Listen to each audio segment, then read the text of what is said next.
जय Hind student, welcome back to Naaz academy education. उम्मीद है आप लोग सब ठीक होंगे और सेफ होंगे। तो अभी हम देखने वाले हैं हिंदी सुलभ भारती 8 क्लास महाराष्ट्र बोर्ड। ठीक है, तो हिंदी सुलभ भारती का ये चौथा दूसरी इकाई का आपको ये कविता यानी कि दिया गया है, जिसका नाम है सौहार्द सोमनस से, जिसके लेखक है जहीर कुरैशी। तो आज हम इस कविता का यानी जितने भी इसमें क्वेश्चन आंसर दिए गए सबके आंसर हम लोग देखने वाले। ठीक है, तो वीडियो को एंड तक देखो, कोई डाउट है तो कमेंट में पूछ लेना। और हाँ, चैनल पर नए हो तो चैनल को सब्सक्राइब करो, क्योंकि जब मैं नहीं बोलती तो आप लोग करते ही नहीं हो, तो ये गलत बात है ना। ठीक है, आप लोग करो चैनल को सब्सक्राइब और हमारे साथ जुड़े रहो, आपको सारे क्वेश्चन के आंसर मिलेंगे। ठीक है, और वीडियो ज़्यादा से शेयर किया करो, जितना हो उतना शेयर करो। ठीक है, ताकि सारे बच्चों तक ये आंसर पहुँचे। ओके, चलिए स्टार्ट करते हैं। ओके, सूचना के अनुसार कृतियाँ करो आपको दिया गया है, और पहला है कृति पूर्ण करो। अब आपको पूर्ण करना यानी खाली बॉक्स में ही भरना है ना। क्या कर सकते हैं अभी, कितना परेशान करेगा, सही बात है। कोई बात नहीं, थोड़ा झेल लो, और क्या है ना। पहला है पहले का पहला है, इन बातों में अलग होकर भी हम सब एक हैं। तो हम किन बातों में अलग होकर हम सब एक हैं, वो आपको इन बॉक्सेस में लिखना है। चलो मैं आपको आंसर बताती हूँ।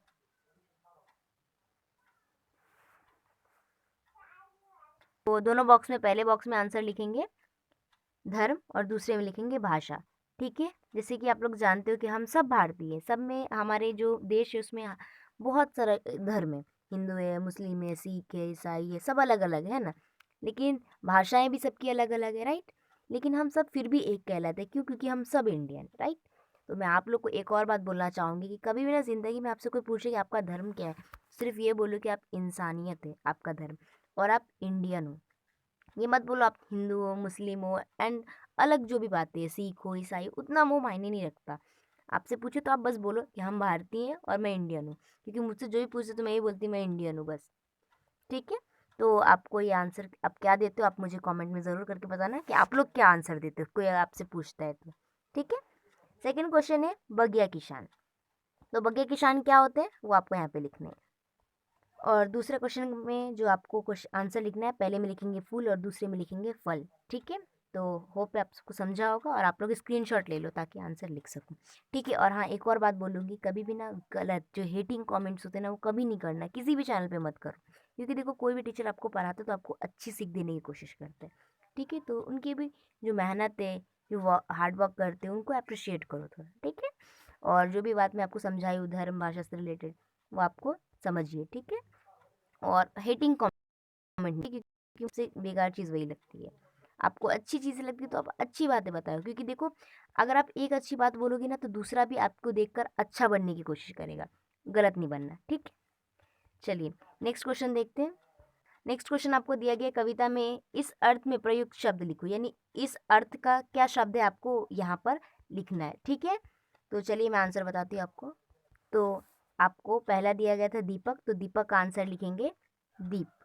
ठीक है, दूसरा दिया गया पुष्प, तो पुष्प का लिखेंगे फूल। तीसरा दिया गया तिरस्कार, तिरस्कार का लिखेंगे नफरत, प्रेम का प्यार। ठीक है, तो ये आपके आंसर से स्क्रीनशॉट ले लीजिए और लिख लीजिए। ओके, और कोई डाउट हो तो कमेंट में पूछ भी लेना। ओके, और डिस्क्रिप्शन बॉक्स चेक करना आपकी हेल्प के लिए ना, वहाँ पे ग्रामर की वीडियोज़ मैंने डाले। ठीक है, तो आप लोग देख लेना। नेक्स्ट क्वेश्चन देखते हैं। तीसरा क्वेश्चन है कविता में प्रयुक्त विलोम शब्दों की जोड़ियां लिखो।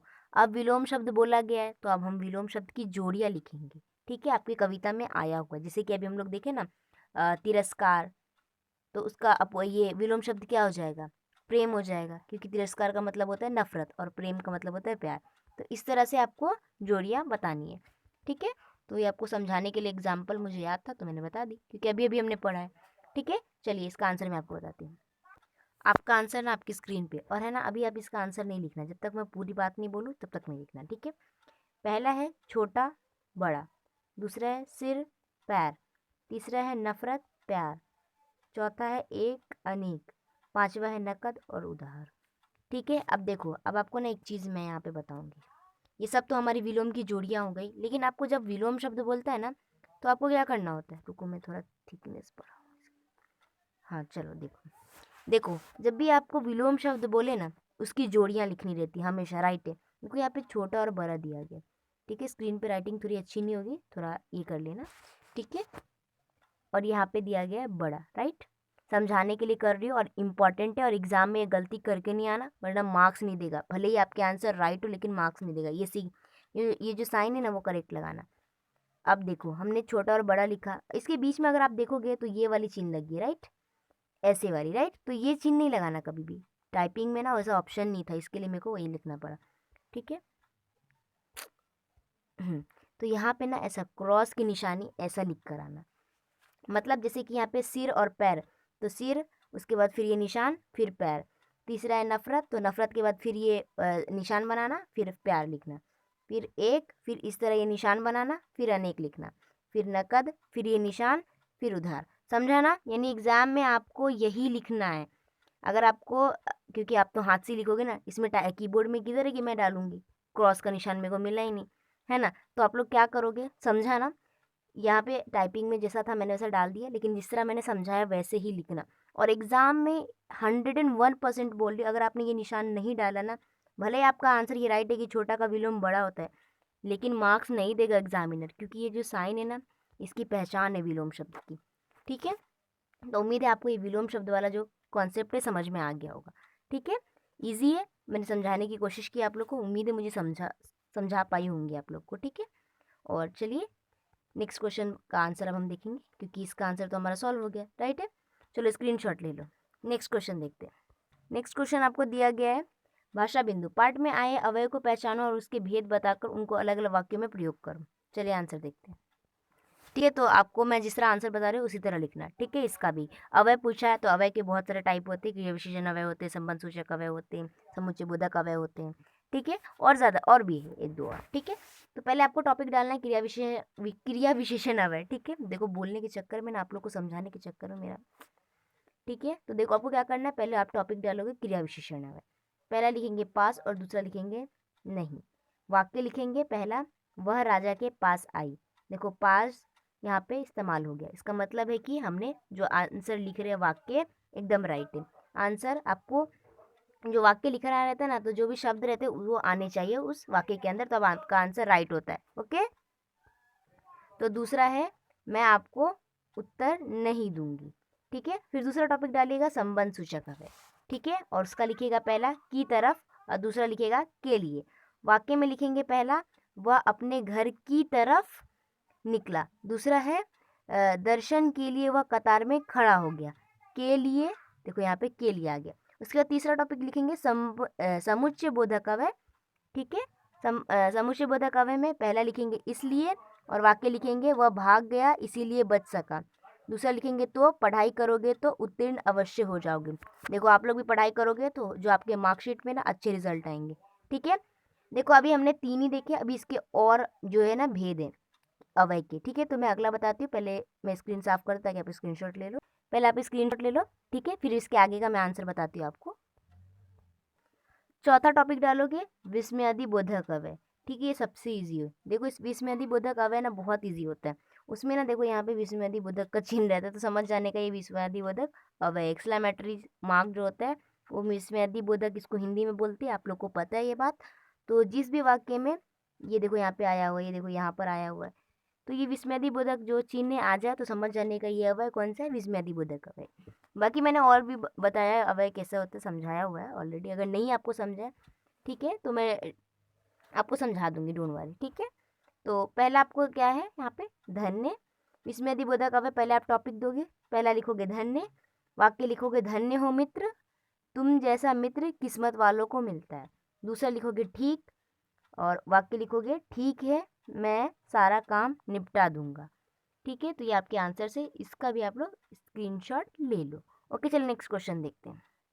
अब आपका जो नेक्स्ट क्वेश्चन है वो आया है उपयोजित लेखन से, ठीक है। यानी ये पत्र होगा, और पत्र लिख लिख के आप लोग भी परेशान हो, राइट, ठीक है। और मैं आंसर बताते बताते, ठीक है, क्योंकि हमेशा रहता है और ये इंपॉर्टेंट होता है।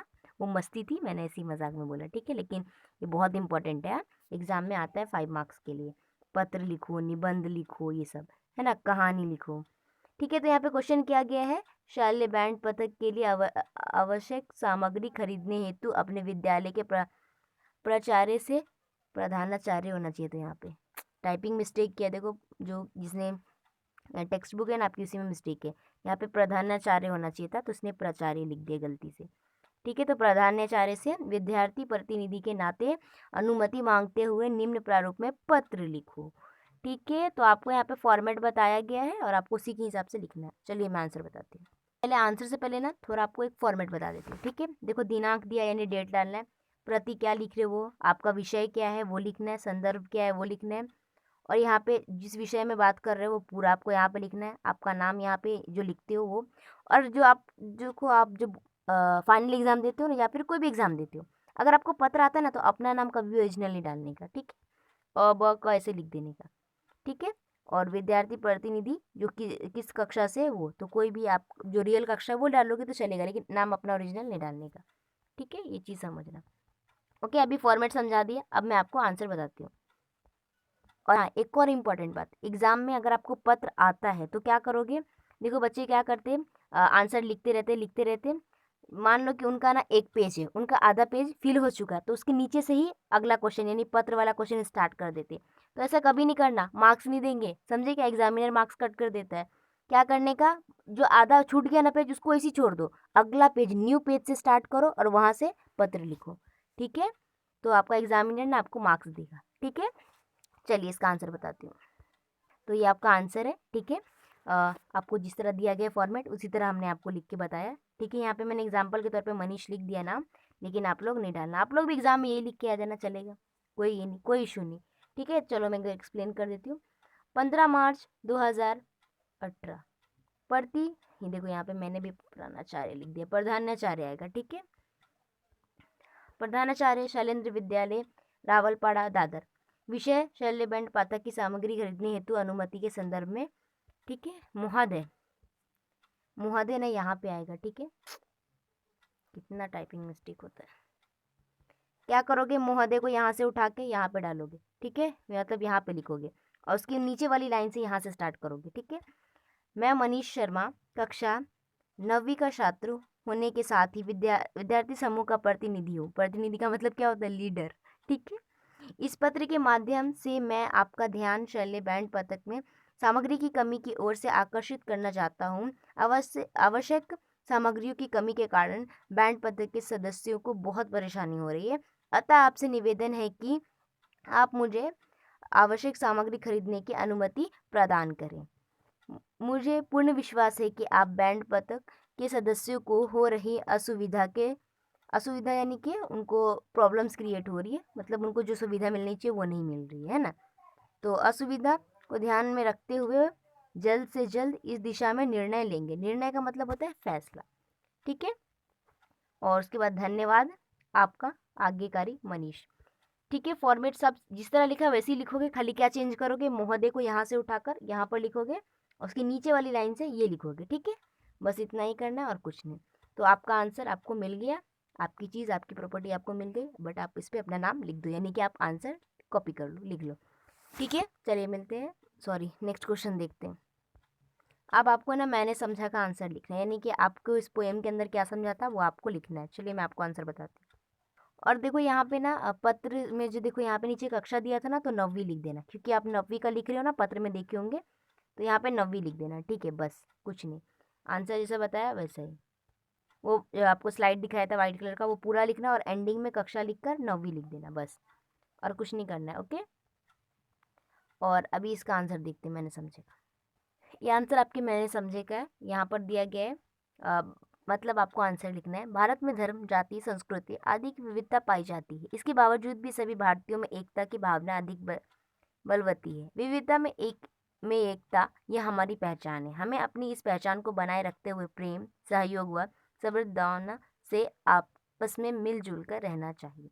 जैसा कि मैंने पहले भी बोला आप लोगों कि हमारे देश में अलग अलग प्रकार के जो मतलब अलग अलग जो धर्म है उनके लोग रहते हैं, लेकिन फिर भी उनमें एकता बनी रहती है। लेकिन कुछ ऐसे लोग भी हैं हमारे समाज के अंदर कि है ना, उसको खराब करने का काम करते हैं, जैसे कि भड़काऊ भाषण दे देते हैं, चाहे किसी भी धर्म के लोग हो, मैं ये नहीं बोल रही किसी इसको, ठीक है, तो मतलब कोई भी धर्म के लोग हो, बट वो क्या करते हैं, कभी भड़काऊ भाषण दे देते हैं, तो उनकी वजह से ना हमारा माहौल ख़राब होता है। तो मैं आप लोग स्टूडेंट से विनती करूँगी कि आप लोग ऐसा नहीं करना, क्योंकि जो हमारे देश की ना यही पहचान है कि भारत एक ऐसा देश है पूरी दुनिया में जहाँ अलग अलग धर्म जाति के लोग रहते हैं, लेकिन उनमें फिर भी एकता पाई जाती है। ये मिसाल है पूरी दुनिया में हमारे देश की।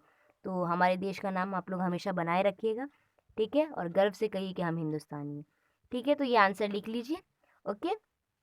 और वीडियो को एंड करते हैं यहाँ पर। और आप सबसे रिक्वेस्ट है कि अच्छी बातें सीखिए और दूसरों को भी सिखाइए और वीडियो को जैसे शेयर कीजिए ताकि उनको भी अच्छी बातें सीखने मिले और हमारे चैनल के साथ सब्सक्राइब करके जुड़े रहें, ठीक है? और डिस्क्रिप्शन बॉक्स चेक कर लेना और वीडियो को ख़त्म करते हैं। जय हिंद, जय भारत।